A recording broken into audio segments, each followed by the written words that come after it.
हिंदी के महान लेखक मुंशी प्रेमचंद जी द्वारा लिखित प्रसिद्ध कहानी दो कब्रों में आप सभी का बहुत बहुत स्वागत है। तो आइए सुनते हैं कहानी दो कब्रें।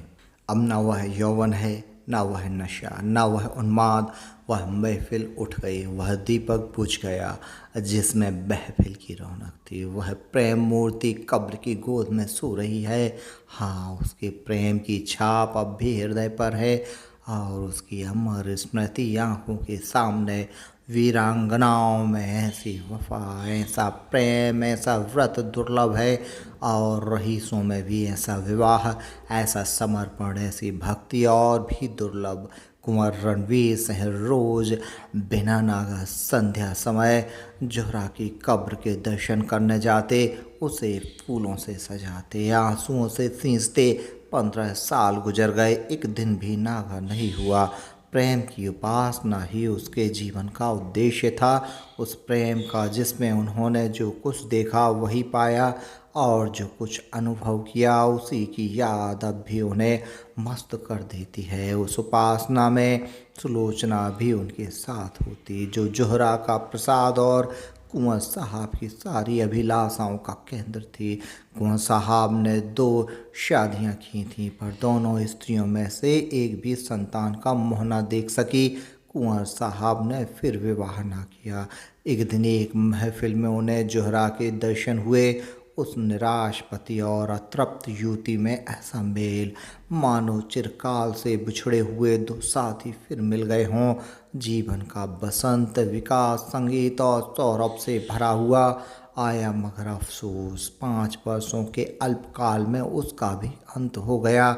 वह मधुर स्वप्न निराश से भरी हुई जागृति में लीन हो गया। वह सेवा और व्रत की देवी 3 साल की सुलोचना को उनकी गोद में सौंपकर सदा के लिए सिधार गई। कुंवर साहब ने ऐसे प्रेमादेश का इतने अनुराग से पालन किया कि देखने वालों को आश्चर्य होता था।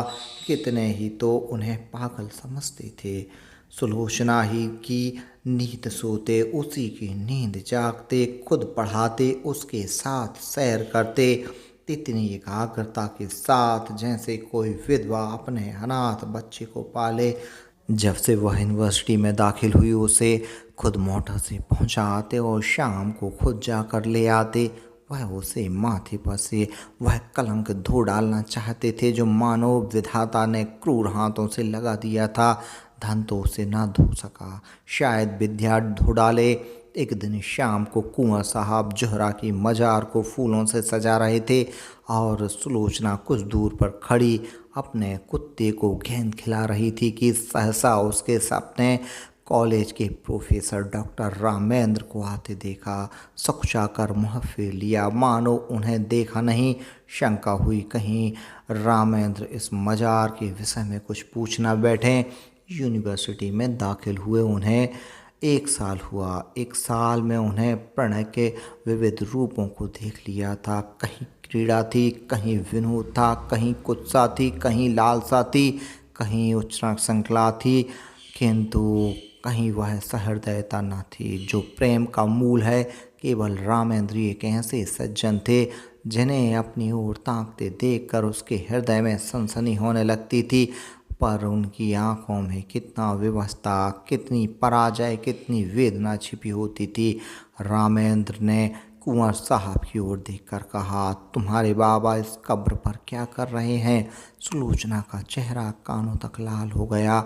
बोली, यह उनकी पुरानी आदत है। रामेंद्र बोले, किसी महात्मा की समाधि है।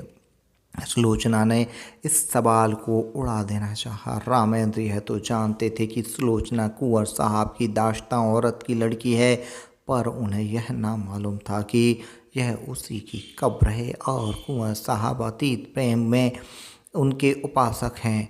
मगर यह प्रश्न उन्होंने बहुत धीमे स्वर में ना किया था। कुंवर साहब जूते पहन रहे थे। यह प्रश्न उनके कान में पड़ गया। जल्दी से जूता पहन लिया और समीप आकर बोले, संसार की आंखों में तो वह महात्मा ना थी, पर मेरी आंखों में थी और है। यह मेरे प्रेम की समाधि है। सुलोचना की इच्छा होती थी यहाँ से भाग जाऊं, लेकिन कुंवर साहब को जोहरा के यशोगान में आत्मिक आनंद मिलता था। रामेंद्र का विस्मय देखकर बोले, इसमें वह देवी सो रही है जिसने मेरे जीवन को स्वर्ग बना दिया था। यह सुलोचना उसी का प्रसाद है। रामेंद्र ने कब्र की तरफ देखकर आश्चर्य से कहा, अच्छा। कुंवर साहब ने मन में उस प्रेम का आनंद उठाते हुए कहा, वह जीवन ही और था प्रोफेसर साहब। ऐसी तपस्या मैंने और कहीं नहीं देखी। आपको फुर्सत हो तो मेरे साथ चलिए, आपको उस यौवन स्मृतियों के विषय में बताऊंगा। सुलोचना बोल उठी, वे सुनाने की चीज़ नहीं है दादा। कुंवर बोले, मैं रामेंद्र बाबू को गैर नहीं समझता। रामेंद्र को प्रेम का यह अलौकिक रूप मनोविज्ञान का एक रत्न सा मालूम हुआ। वह कुंवर साहब के साथ ही उनके घर आए और कई घंटे तक उन हसरत में डूबी हुई प्रेम स्मृतियों को सुनते रहे। जो वरदान मांगने के लिए उन्हें साल भर से साहस ना होता था, दुविधा में पड़कर रह जाते थे, वह आज उन्होंने मांग लिया। लेकिन विवाह के बाद रामेंद्र को नया अनुभव हुआ। महिलाओं का आना जाना प्रायः बंद हो गया। इसके साथ ही मर्द दोस्तों की आमद रफ्त बढ़ गई। दिन भर उनका तांता लगा रहता। सुलोचना उनके आदर सत्कार में लगी रहती। पहले 1-2 महीने तक तो रामेंद्र ने इधर ध्यान नहीं दिया, लेकिन जब कई महीने गुजर गए और स्त्रियों ने बहिष्कार का त्याग न किया तो उन्होंने एक दिन सुलोचना से कहा, यह लोग आजकल अकेले ही आते हैं। सुलोचना ने धीरे से कहा, हाँ देखती तो हूँ। रामेंद्र बोले, इनकी औरतें तो तुमसे परहेज नहीं करती। सुलोचना बोली, शायद करती हों। रामेंद्र ने कहा, मगर वे लोग तो विचारों में बड़े स्वाधीन हैं, उनकी औरतें भी शिक्षित हैं, फिर यह क्या बात है। सुलोचना ने दबी जबान में कहा, मेरी समझ में कुछ नहीं आता। रामेंद्र ने कुछ देर असमंजस में पड़कर कहा, हम लोग किसी दूसरी जगह चले जाएं तो क्या हर्ज है, वहाँ तो कोई हमें ना जानता होगा। सुलोचना ने आपकी तीव्र स्वर में कहा, दूसरी जगह क्यों जाएं, हमने किसी का कुछ बिगाड़ा नहीं है, किसी से कुछ मांगते नहीं। जिसे आना हो आए, ना आना हो ना आए, मुँह क्यों छिपाएं। धीरे धीरे रामेंद्र पर एक और रहस्य खुलने लगा जो महिलाओं के व्यवहार से कहीं अधिक घृणास्पद और अपमानजनक था। रामेंद्र को अब मालूम होने लगा कि ये महाशय जो आते हैं और घंटों बैठे सामाजिक और राजनीतिक प्रश्नों पर बहसें किया करते हैं, वास्तव में विचार विनिमय के लिए नहीं बल्कि रूप की उपासना के लिए आते हैं। उनकी आंखें सुलोचना को खोजती रहती हैं, उनके कान उसी की बातों की ओर लगे रहते हैं। उसका रूप माधुरी का आनंद उठाना ही उनका अभीष्ट है। यहाँ उन्हें वह संकोच नहीं होता जो किसी भले आदमी की बहू बेटी की ओर आंखें नहीं उठाने देता। शायद वे सोचते हैं यहाँ उन्हें कोई रोक टोक नहीं है। कभी कभी जब रामेंद्र की अनुपस्थिति में कोई महाशय आ जाते तो सुलोचना को बड़ी कठिन परीक्षा का सामना करना पड़ता। अपनी चिंताओं से, अपने कुत्सित संकेतों से, अपनी रहस्यपूर्ण बातों से, अपनी लंबी सांसों से उसे दिखाना चाहते थे कि हम भी तुम्हारी कृपा के भिखारी हैं। अगर रामेंद्र का तुम पर 16वां आना अधिकार है तो थोड़ी सी दक्षिणा के अधिकारी हम भी हैं। सुलोचना उस वक्त जहर का घूंट पीकर रह जाती। अब तक रामेंद्र और सुलोचना दोनों क्लब जाया करते थे। वहाँ उदास सज्जनों का अच्छा जमघट रहता था। जब तक रामेंद्र को किसी की ओर संदेह ना था वह उसे आग्रह करके अपने साथ ले जाते थे। सुलोचना के पहुँचते यहाँ एक स्फूर्ति सी उत्पन्न हो जाती। जिस मेज पर सुलोचना बैठती उसे लोग घेर लेते थे। कभी कभी सुलोचना गाती थी, उस वक्त सब के सब उन्मत्त हो जाते थे। क्लब में महिलाओं की संख्या अधिक ना थी, मुश्किल से 5-6 महिलाएं आती थीं, मगर वे भी सुलोचना से दूर रहती थीं, बल्कि अपनी भाव भंगिमाओं और कटाक्षों से वे उसे जता देना चाहती थीं कि तुम पुरुषों का दिल खुश करो, हम कुल वधुओं के पास तुम नहीं आ सकते। लेकिन जब रामेंद्र पर कुछ कटु सत्य का प्रकाश हुआ तो उन्होंने क्लब जाना छोड़ दिया, मित्रों के यहाँ आना जाना भी कम कर दिया और अपने यहाँ आने वालों की भी उपेक्षा करने लगे। वह चाहते थे कि मेरे एकांतवास में कोई विघ्न न डाले। आखिर उन्होंने बाहर आना जाना छोड़ दिया। अपने चारों ओर छल कपट का जाल सा बिछा हुआ मालूम होता था। किसी पर विश्वास न कर सकते थे, किसी से सद्व्यवहार की आशा नहीं सोचते। ऐसे धूर्त कपटी दोस्त की आड़ में गला काटने वाले आदमियों से मिले ही क्यों। वे वास्तव से स्वभाव में मिलनसार आदमी थे, पक्के यारबाज। यह एकांतवास जहाँ न कोई और था, न विनोद, न कोई चहल पहल, उनके लिए कठिन कारावास से कम न था। यद्यपि कर्म और वचन से सुलोचना की दिलजोई करते रहते थे, लेकिन सुलोचना की सूक्ष्म और संशक आँखों से अब यह बात छिपी न थी कि यह अवस्था उसके लिए दिन दिन असहनीय होती जाती थी। यह दिल में सोचती, उनकी यह दशा मेरे ही कारण तो है, मैं ही तो उनके लिए जीवन का कांटा हो गई। एक दिन उसने रामेंद्र से कहा, आजकल क्लब क्यों नहीं चलते? कई सप्ताह हुए घर से निकलते तक नहीं। रामेंद्र ने बेदिली से कहा, मेरा जी कहीं जाने को नहीं चाहता, अपना घर सबसे अच्छा है। सुलोचना ने कहा, जी तो उबता ही होगा, मेरे कारण यह तपस्या क्यों करते हो? मैं तो न जाऊंगी। उन स्त्रियों से मुझे घृणा है, उनमें एक भी ऐसी नहीं जिसके दामन पर काले दाग ना हों, लेकिन सब सीता बनी फिरती हैं। मुझे तो उनकी सूरत से चिढ़ हो गई है। मगर तुम क्यों नहीं चाहते? कुछ दिल ही बहल जाएगा। रामेंद्र बोले, दिल नहीं पत्थर बहलेगा। जब अंदर आग लगी हो तो बाहर शांति कहाँ? सुलोचना चौंक पड़ी। आज पहली बार उसने रामेंद्र के मुंह से ऐसी बात सुनी।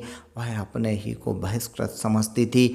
अपना अनादर तो कुछ था उसका था, रामेंद्र के लिए तो अब भी सब दरवाजे खुले हुए थे। वह जहाँ चाहे जा सकते, जिससे चाहे मिल सकते हैं। उनके लिए कौन सी रुकावट है? लेकिन नहीं, अगर उन्होंने किसी कुलीन स्त्री से विवाह किया होता तो उनकी यह दशा क्यों होती? प्रतिष्ठित घरानों की औरतें आती, आपस में मैत्री बढ़ती, जीवन सुख से कटता, रेशम का पैबंद लग जाता। अब तो उसमें टाट का पैबंद लग गया।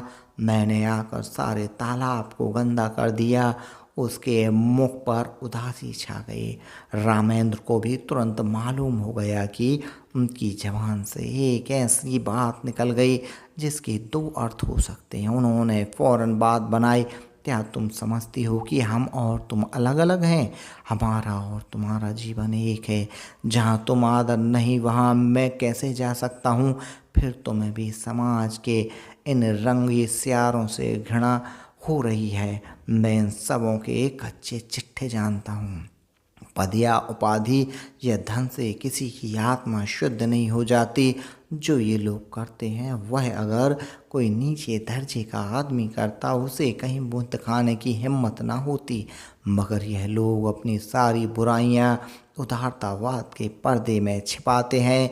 इन लोगों से दूर रहना ही अच्छा। सुलोचना का चित्त शांत हो गया। दूसरे साल सुलोचना की गोद में एक चांद सी बालिका का उदय हुआ। उसका नाम रखा गया शोभा। कुंवर साहब का स्वास्थ्य कुछ अच्छा ना था, मसूरी गए थे। यह खबर पाते ही रामेंद्र को तार दिया कि जच्चा और बच्चा को लेकर यहाँ आ जाओ। लेकिन रामेंद्र इस अवसर पर ना जाना चाहते थे। अपने मित्रों की सज्जनता और उदारता की अंतिम परीक्षा लेने का इससे अच्छा और कौन सा अवसर हो सकता था। सलाह मशवरा हुआ कि एक शानदार दावत दी जाए। प्रोग्राम में संगीत भी शामिल था। कई अच्छे अच्छे गवैये बुलाए गए। अंग्रेजी, हिंदुस्तानी, मुसलमानी सभी प्रकार के भजनों का प्रबंध किया गया। कुंवर साहब गिरते पड़ते मसूरी से आए। उसी दिन दावत थी। नियत समय पर निमंत्रित लोग एक एक करके आने लगे। कुंवर साहब स्वयं उनका स्वागत कर रहे थे। कहाँ साहब आए, मिर्जा साहब आए, मीर साहब आए, मगर पंडित जी, बाबूजी, लाला साहब, चौधरी साहब, कक्कड़, मेहरा और चोपड़ा साहब कौल और हुक्कू, सिवार्ता और खरे किसी का पता न था। यह सभी लोग होटलों में सब कुछ खाते थे, अंडे और शराब उड़ाते थे, इस विषय में किसी तरह का विवेक या विचार न करते थे। फिर आज क्यों तशरीफ़ नहीं लाए? इसलिए नहीं कि छूत-छात का विचार था, बल्कि इसलिए कि वह अपनी उपस्थिति को इस विवाह के समर्थन की सनद समझते थे और वह सनद देने की उनकी इच्छा न थी। 10 बजे रात तक कुंवर साहब फाटक पर खड़े रहे। जब उस वक्त तक कोई न आया तो कुंवर साहब ने आकर रामेंद्र से कहा, अब लोगों का इंतजार फजूल है, मुसलमानों को खिला दो और बाकी सामान गरीबों को दिला दो। रामेंद्र एक कुर्सी पर हतबुद्धि से बैठे हुए थे, कुंठित स्वर में बोले, जी हाँ, यही तो मैं सोच रहा हूँ। कुंवर साहब बोले, मैंने तो पहले ही समझ लिया था, हमारी तौहीन नहीं, खुद उन लोगों की कलई खुल गई। रामेंद्र बोले, खैर परीक्षा तो हो गई, कहिए तो अभी जाकर एक एक की खबर लूँ। कुंवर साहब ने विस्मित होकर कहा, क्या उनके घर जाकर? रामेंद्र, जी हाँ, पूछूं कि आप लोग जो समाज सुधार का राग अलापते फिरते हैं वह किस बल पर? कुंवर साहब बोले, व्यर्थ है, जाकर आराम से लेटो। नेक और बद की सबसे बड़ी पहचान अपना दिल है। अगर हमारा दिल गवाही दे कि यह काम बुरा नहीं तो फिर सारी दुनिया मुँह फेर ले, हमें किसी की परवाह नहीं करनी चाहिए। रामेंद्र ने कहा, लेकिन मैं उन लोगों को यूँ न छोड़ूंगा, एक एक की बखिया उधेड़ कर ना रख दूं तो मेरा नाम नहीं। यह कहकर उन्होंने पत्तल और सकोरे उठवा उठवा कर कंगालों को देना शुरू कर दिए। रामेंद्र सैर करके लौटे ही थे कि वैश्याओं का एक दल सुलोचना को बधाई देने के लिए आ पहुंचा। जोहरा की एक सगी भतीजी थी गुलनार, सुलोचना के यहाँ सबसे पहले बराबर आती जाती थी। उधर 2 साल से ना आई थी। यह उसी का बधावा था। दरवाजे पर अच्छी खासी भीड़ हो गई थी। रामेंद्र ने यह शोरगुल सुना। गुलजार ने आगे बढ़कर उन्हें सलाम किया और बोली, बाबूजी, बेटी मुबारक, बधावा लाई हूँ। रामेंद्र पर मानो लकवा गिर गया, सिर झुक गया और चेहरे पर काली मासी फुट गई। ना मुँह से बोले, ना किसी को बैठने का इशारा किया, ना वहाँ से हिले, बस मूर्तिवत खड़े रह गए। एक बाजारी औरत से नाता पैदा करने का ख्याल उनका लज्जास्पद था। इतना जघन्य कि उसके सामने सज्जनता भी मौन रह गई, इतना शिष्टाचार भी ना कर सके कि सबों को कमरे में ले जाकर बैठा तो देते। आज पहली ही बार उन्हें अपने अंधपतन का अनुभव हुआ। मित्रों की कुटिलता और महिलाओं की उपेक्षा को वह अपना अन्याय समझते थे, अपना अपमान नहीं। लेकिन यह बधावा उनकी अबाध उदारता के लिए भी भारी था। सुलोचना का जिस वातावरण में पालन पोषण हुआ था वह एक प्रतिष्ठित हिंदू कुल का वातावरण था। यह सच है कि अब भी सुलोचना नित्य जोहरा के मजार की परिक्रमा करने जाती थी, मगर जोहरा अब एक पवित्र स्मृति थी, दुनिया की मलिनताओं और कलुषताओं से रहित। गुलनार से नातेदारी और परस्पर का निबाह दूसरी बात थी। जो लोग तस्वीरों के सामने सिर झुकाते हैं, उन पर फूल चढ़ाते हैं, वे भी तो मूर्ति पूजा की निंदा करते हैं। एक स्पष्ट है, दूसरा सांकेतिक, एक प्रत्यक्ष है, दूसरा आंखों से छिपा हुआ। सुलोचना अपने कमरे में जिग की आड़ में खड़ी रामेंद्र का असमंजस और शोभ देख रही थी। जिस समाज को उसने अपना उपास्य बनाया चाहा, उसके द्वार पर सिजदे करते उसे बरसों हो गए थे। उसकी तरफ से निराश होकर उसका हृदय उस समय उससे विद्रोह करने पर तुला हुआ था। उसके जी में आता था, गुलनार को बुलाकर गले लगा लूं। जो लोग मेरी बात भी नहीं पूछते, उनकी खुशामद क्यों करूं? यह बेचारी इतनी दूर से आई है, मुझे अपना ही समझकर तो आई है। उनके दिल में प्रेम तो है, यह मेरे दुख सुख में शरीक होने को तैयार तो है। आखिर रामेंद्र ने सिर उठाया और शुष्क मुस्कान के साथ गुलनार से बोले, आइए, आप लोग अंदर चलिए आइए। यह कहकर वह आगे आगे रास्ता दिखाते हुए दीवान खाने की ओर चलने की सहसा निकली और गुलनार के हाथ में एक पुर्जा देकर चली गई। गुलनार ने वह पुर्जा देखकर और रामेंद्र के हाथ में देकर वहीं खड़ी हो गई। रामेंद्र ने पुर्जा देखा, लिखा था, बहन गुलनार तुम यहाँ नाहक आई, हम लोग यूं ही बदनाम हो रहे हैं, अब और बदनाम मत करो, बधावा वापस ले जाओ। कभी मिलने का जी चाहे रात को आना और अकेली।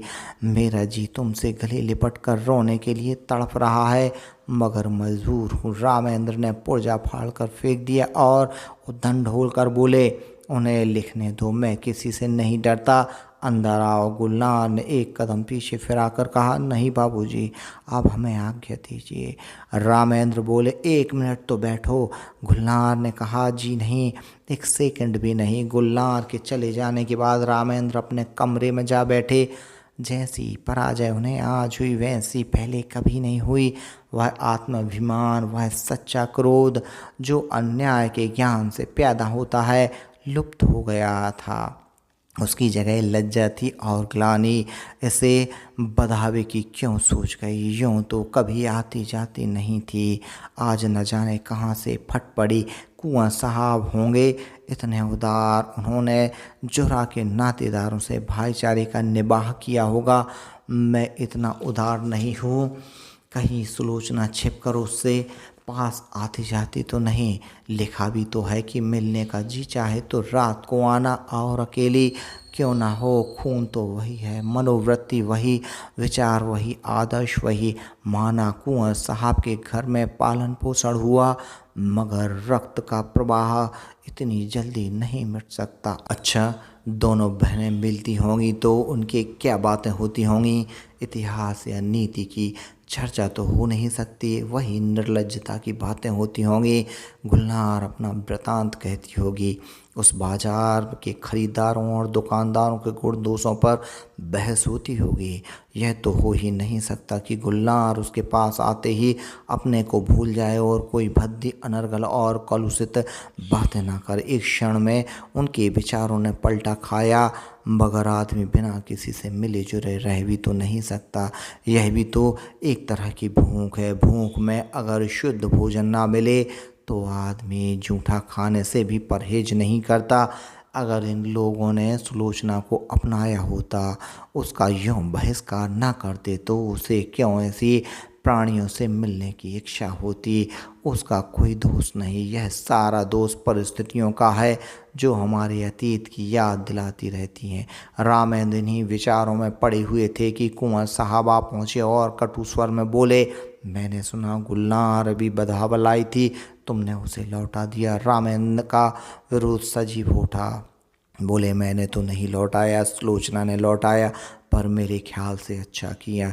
कुंवर साहब बोले, तो यह कहो तुम्हारा इशारा था, तुमने इन पतितों को अपनी ओर खींचने का कितना अच्छा अवसर हाथ से खो दिया। सुलोचना को देखकर जो कुछ असर पड़ा वह तुमने मिटा दिया। बहुत संभव था कि एक प्रतिष्ठित आदमी से नाता रखने का अभिमान उनके जीवन में एक नए युग का आरंभ करता, मगर तुमने इन बातों पर जरा भी ध्यान न दिया। रामेंद्र ने कोई जवाब न दिया। कुंवर साहब जरा उत्तेजित होकर बोले, आप लोग यह क्यों भूल जाते हैं कि हर एक बुराई मजबूरी से होती है। चोर इसलिए चोरी नहीं करता कि चोरी में उसे विशेष आनंद आता है, बल्कि केवल इसलिए कि ज़रूरत उसे मजबूर कर देती है। हाँ, वह ज़रूरत वास्तविक है या काल्पनिक, इसमें मतभेद हो सकता है। स्त्री के मौके जाते समय कोई गहना बनवाना एक आदमी के लिए ज़रूरी हो सकता है, दूसरे के लिए बिल्कुल गैर ज़रूरी। शुदा से व्यथित होकर एक आदमी अपना ईमान खो सकता है, दूसरा मर जाएगा पर किसी के सामने हाथ ना फैलाएगा। पर प्रकृति का यह नियम आप जैसे विद्वानों को ना भूलना चाहिए कि जीवन लालसा प्राणी मात्र में व्यापक है। जिंदा रहने के लिए आदमी सब कुछ कर सकता है। जिंदा रहना जितना भी कठिन होगा, बुराइयां भी उसी मात्रा में बढ़ेंगी। जितना ही आसान होगा, उतनी ही बुराइयां कम होंगी। हमारा यह पहला सिद्धांत होना चाहिए कि जिंदा रहना हर एक के लिए सुलभ हो। रामेंद्र बाबू, आपने इस वक्त इन लोगों के साथ वही व्यवहार किया जो दूसरे आपके साथ कर रहे हैं और जिससे आप बहुत दुखी हैं। रामेंद्र ने इस लंबे व्याख्यान को इस तरह सुना जैसे कोई पागल बक रहा हो, पर इस तरह की दलीलों का वह खुद कितनी ही बार समर्थन कर चुके थे, पर दलीलों से व्यथित अंग की पीड़ा नहीं शांत होती। पतित स्त्रियों का नातेदार की हैसियत से द्वार पर आना इतना अपमानजनक था कि रामेंद्र किसी दलील से पराभूत होकर उसे भूल ना सकते थे। बोले, मैं ऐसे प्राणियों से कोई संबंध नहीं रखता, यह विष अपने घर में नहीं फैलाना चाहता। सहसा सुलोचना भी कमरे में आ गई। प्रसव काल का असर अभी बाकी था, पर उत्तेजना ने चेहरे को रक्त कर रखा था। रामेंद्र सुलोचना को देखकर तेज हो गए। वह उसे जताना चाहते थे कि इस विषय में मैं एक रेखा तक जा सकता हूँ, उसके आगे किसी तरह नहीं जा सकता। बोले, मैं यह कभी पसंद ना करूँगा कि कोई बाजारी औरत किसी भेष में मेरे घर आए। रात को अकेले यह सूरत बदल कर आने से इस बुराई का असर नहीं मिट सकता। मैं समाज के दंड से नहीं डरता, इस नैतिक विष से डरता हूँ। सुलोचना अपने विचार में मर्यादा रक्षा के लिए काफ़ी आत्मसमर्पण कर चुकी थी। उसकी आत्मा ने अभी तक उसे क्षमा न किया था। तीव्र स्वर में बोली, क्या तुम चाहते हो कि मैं इस कैद में अकेले जान दे दूं? कोई तो हो जिससे आदमी से हंस बोल सके। रामेंद्र ने गर्म होकर कहा, हंसने बोलने का इतना शौक था तो मेरे साथ विवाह ना करना चाहिए था। विवाह का बंधन बड़ी हद तक त्याग का बंधन है। जब तक संसार में इस विधान का राज्य है और स्त्री कुल मर्यादा की रक्षक समझी जाती है, उस वक्त तक कोई मर्द यह स्वीकार न करेगा कि उसकी पत्नी बुरे आचरण के प्राणियों से किसी प्रकार का संसर्ग रखे। कुंवर साहब समझ गए कि इस वाद विवाद में रामेंद्र और भी जिद पकड़ लेंगे और मुख्य विषय लुप्त हो जाएगा, इसलिए नम्र स्वर में बोले, लेकिन बेटा, यह क्यों ख्याल करते हो कि ऊंचे दर्जे की पढ़ी लिखी स्त्री दूसरों के प्रभाव में आ जाएगी, अपना प्रभाव न डालेगी? रामेंद्र बोले, इस विषय में शिक्षा का पर मेरा विश्वास नहीं। शिक्षा ऐसी कितनी बातों को मानती है जो रीति नीति और परंपरा की दृष्टि से त्याज्य हैं। अगर पांव फिसल जाए तो हम उसे काटकर फेंक नहीं देते, पर मैं इसके सामने सिर झुकाने को तैयार नहीं। मैं स्पष्ट कह देना चाहता हूँ कि मेरे साथ रहकर पुराने संबंधों का त्याग करना पड़ेगा। इतना ही नहीं, मन को ऐसे बना लेना पड़ेगा कि ऐसे लोगों से उसे खुद घृणा हो। हमें इस तरह अपना संस्कार करना पड़ेगा कि समाज अपने अन्याय पर लज्जित हो, न यह कि हमारे आचरण ऐसे भ्रष्ट हो जाएं कि दूसरों की निगाह में यह तिरस्कार औचित्य का स्थान पा जाए। सुलोचना ने उद्धृत होकर कहा, स्त्री इसके लिए मजबूर नहीं है कि आप अपनी आँखों से देखें और आपके कानों से सुने। उसे यह निश्चय करने का अधिकार है कि कौन सी चीज़ उसके हित की है, कौन सी नहीं। कुंवर साहब भयभीत होकर बोले, सिल्लू, तुम भूली जाती हो कि बातचीत में हमेशा मुलायम शब्दों का व्यवहार करना चाहिए। हम झगड़ा नहीं कर रहे हैं, केवल एक प्रश्न पर अपने अपने विचार प्रकट कर रहे हैं। सुलोचना ने निर्भीकता से कहा, जी नहीं, मेरे लिए बेड़ियां तैयार की जा रही हैं, मैं इन बेड़ियों को नहीं पहन सकती। मैं अपनी आत्मा को उतना ही स्वाधीन समझती हूँ जितना कोई मर्द समझता है। रामेंद्र ने अपनी कठोरता पर कुछ लज्जित होकर कहा, मैंने तुम्हारी आत्मा की स्वाधीनता को छीनने की कभी इच्छा प्रकट नहीं की और न मैं इतना विचारहीन हूँ। शायद तुम भी इसका समर्थन करोगी, लेकिन क्या तुम्हें विपरीत मार्ग पर चलते देखूं तो तुम्हें समझा भी नहीं सकता। सुलोचना बोली, उसी तरह जैसे मैं तुम्हें समझा सकती हूँ तुम मुझे मजबूर नहीं कर सकते। रामेंद्र बोले, मैं इसे नहीं मान सकता। सुलोचना फिर बोली, अगर मैं अपने किसी नातेदार से मिलने जाऊँ तो आपकी इज्जत में बट्टा लगता है। क्या इसी तरह आप यह स्वीकार करेंगे कि आपका व्यभिचारियों से मिलना जुलना मेरी इज्जत में दाग लगाता है? रामेंद्र ने कहा, हाँ, मैं मानता हूँ। सुलोचना ने कहा, आपका कोई व्यभिचारी भाई आ जाए तो आप उसे दरवाजे से भगा देंगे। रामेंद्र बोले, तुम मुझे इसके लिए मजबूर नहीं कर सकती। सुलोचना बोली, और आप मुझे मजबूर कर सकते हो। बेशक, क्यों कर सकते हो? इसलिए कि मैं पुरुष हूँ, इस छोटे से परिवार का मुख्य अंग हूँ, इसलिए कि मैं तुम्हारे ही कारण तुम्हें। बोलते बोलते रामेंद्र रुक गए, पर सुलोचना उनके मुंह से निकलने वाले शब्दों को ताड़ गई। उसका चेहरा तमतमा उठा, मानो छाती में बरछी सी लग गई।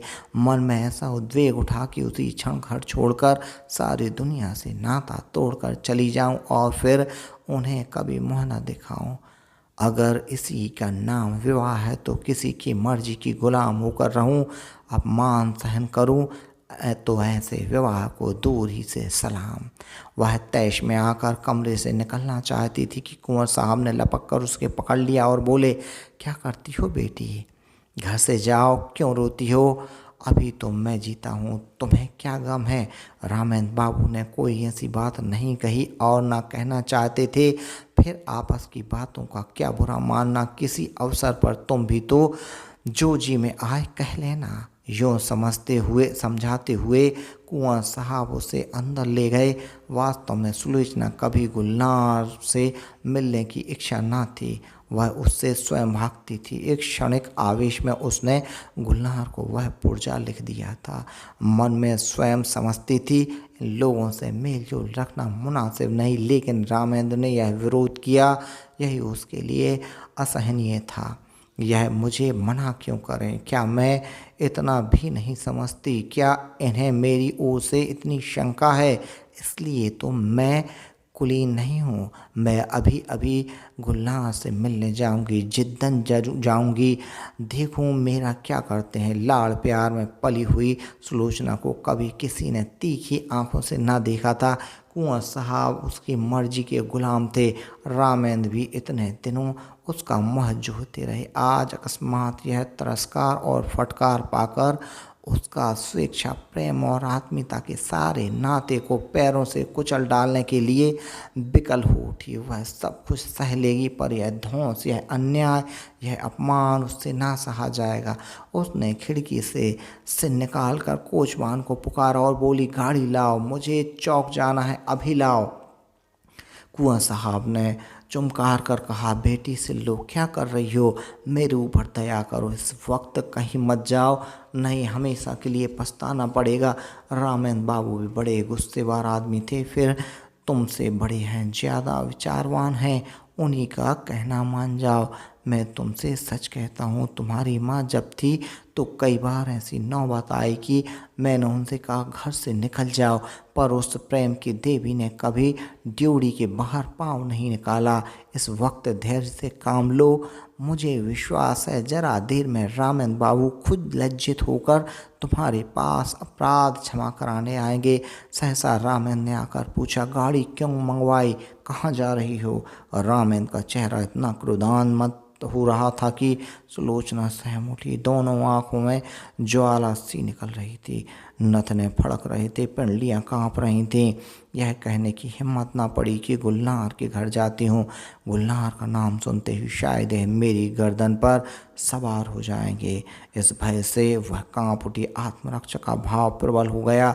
बोली, जरा अम्मा की मजार तक जाऊंगी। रामेंद्र ने डांट कर कहा, कोई ज़रूरत नहीं वहाँ जाने की। सुलोचना ने कातर स्वर में कहा, क्या अम्मा की मजार तक जाने की भी रोक है? रामेंद्र ने उसी ध्वनि में कहा, हाँ। सुलोचना, तो फिर अपना घर संभालो, मैं चाहती हूँ। रामेंद्र बोले, जाओ, तुम्हारे लिए क्या यह ना सही, दूसरा घर सही। अभी तक तस्मा बाकी था, वह फट गया। यूँ शायद सुलोचना वहाँ से कुंवर साहब के बंगले पर जाती, 2-4 दिन रूठी रहती, फिर रामेंद्र उसे मना लेते और मामला तय हो जाता। लेकिन इस चोट ने समझौते और संधि की जड़ काट दी। सुलोचना दरवाजे तक पहुंची थी, वहीं चित्रलिखित सी खड़ी रह गई, मानो किसी ऋषि के शाप ने उसे प्राण खींच लिए हों। वहीं बैठ गई, न कुछ बोल सकी, न कुछ सोच सकी। जिसके सिर पर बिजली गिर पड़ी हो, वह क्या सोचे, क्या रोए, क्या बोले? रामेंद्र के वे शब्द बिजली से कहीं अधिक घातक थे। सुलोचना कब तक वहाँ बैठी रही उसे कुछ खबर न थी। जब उसे कुछ होश आया तो घर में सन्नाटा छाया हुआ था। घड़ी की तरफ आंख उठी, 1 बज रहा था। सामने आराम कुर्सी पर कुंवर साहब नवजात शिशु को गोद में लिए सो रहे थे। सुलोचना ने उठकर बरामदे में झाँका। रामेंद्र अपने पलंग पर लेटे हुए थे। उसके जी में आया उसी वक्त इन्हीं के सामने जाकर कलेजे में छुरी मार लूं और इन्हीं के सामने तड़प तड़प कर मर जाऊं। वह घातक शब्द याद आ गए। उनके मुंह से ऐसे शब्द निकले क्यों कर? इतने चतुर, इतने उदार और इतने विचारशील होकर भी यह जुबान पर ऐसे शब्द क्यों कर ला सके? उसका सारा अस्तित्व भारतीय आदर्शों की गोद में पली हुई भूमि पर आसक्त पड़ी हुई अपनी दीनता पर रो रहा था। वह सोच रही थी, अगर मेरे नाम पर यह दाग ना होता, मैं भी कुलीन होती तो क्या यह शब्द उनके मुंह से निकल सकते थे? लेकिन मैं बदनाम हूँ, दलित हूँ, त्याज्य हूँ, मुझे सब कुछ कहा जा सकता है। उफ, वो इतना कठोर हृदय, क्या वह किसी दशा में भी रामेंद्र पर इतना कठोर प्रहार कर सकती थी? बरामदे में बिजली की रोशनी थी। रामेंद्र मुख पर शोभ का या गिलानी का नाम भी न था। क्रोध की कठोरता अब तक उसके मुंह को विकृत किए हुए थी। शायद इन आंखों में आंसू देखकर अब भी सुलोचना के आहत हृदय को तस्कीन होती, लेकिन वहाँ तो अभी तक तलवार खिंची हुई थी। उसकी आंखों से सारा संसार सुना हो गया। सुलोचना फिर अपने कमरे में आई। कुंवर साहब की आंखें अब भी बंद थीं। इन चंद घंटों ही में उसका तेजस्वी मुख कांतिहीन हो गया था। गालों पर आंसुओं की रेखाएं सूख गई थीं। सुलोचना ने उनके पैरों के पास बैठकर सच्ची भक्ति के आंसू बहाए। हाय, मुझ अभागिनी के लिए उन्होंने कौन कौन से कष्ट नहीं झेले, कौन कौन से अपमान नहीं सहे। अपना सारा जीवन ही मुझ पर अर्पण कर दिया और उसका यह हृदय विदारक अंत। सुलोचना ने फिर बच्ची को देखा, मगर उसका गुलाब का सा विकसित मुंह देखकर भी उसके हृदय में ममता की तरंग न उठी। उसने उसकी तरफ से मुंह फेर लिया। यही भी अपमान की मूर्तिमान वेदना है जो इतने दिनों मुझे भोगनी पड़ी। मैं इसके लिए क्यों अपने प्राण संकट में डालूं? अगर इसके निर्दयी पिता को उससे प्रेम है तो उसको पाले और एक दिन वह भी उसी तरह रोए जिस तरह आज मेरे पिता को रोना पड़ रहा है। ईश्वर, अब की अगर जन्म देना तो किसी भले आदमी के घर जन्म देना। जहाँ जोहरा का मजार था उसी के बगल में एक दूसरा मजार बना हुआ है। जोहरा के मजार पर घास जमाई है, जगह जगह चूना गिर गया है, लेकिन दूसरा मजार बहुत साफ सुथरा और सजा हुआ है। उसके चारों तरफ गमले रखे हुए हैं और मजार तक जाने के लिए गुलाब के बेलों की रविशें बनी हुई हैं। शाम हो गई है। सूर्य की क्षीण उदास पीली किरणें मानो उस मजार पर आंसू बहा रही हैं। एक आदमी एक 3-4 साल की बालिका को गोद में लिए हुए आया और उस मजार को अपने रुमाल से साफ करने लगा। रविशों में जो पत्तियां पड़ी थीं उन्हें चुनकर साफ किया और मजार पर सुगंध छिड़कने लगा। बालिका दौड़ दौड़ कर तितलियों को पकड़ने लगी। यह सुलोचना का मजार है। उसकी आखिरी नसीहत थी कि मेरी लाश लाई न जाए, मेरी माँ की बगल में मुझे सुला दिया जाए। कुंवर साहब तो सुलोचना के बाद 6 महीने से ज़्यादा न चल सके। हाँ, रामेंद्र अपने अन्याय का पश्चाताप कर रहे हैं। शोभा अब 3 साल की हो गई है और उसे विश्वास है कि एक दिन उसकी माँ इसी मजार से निकलेगी।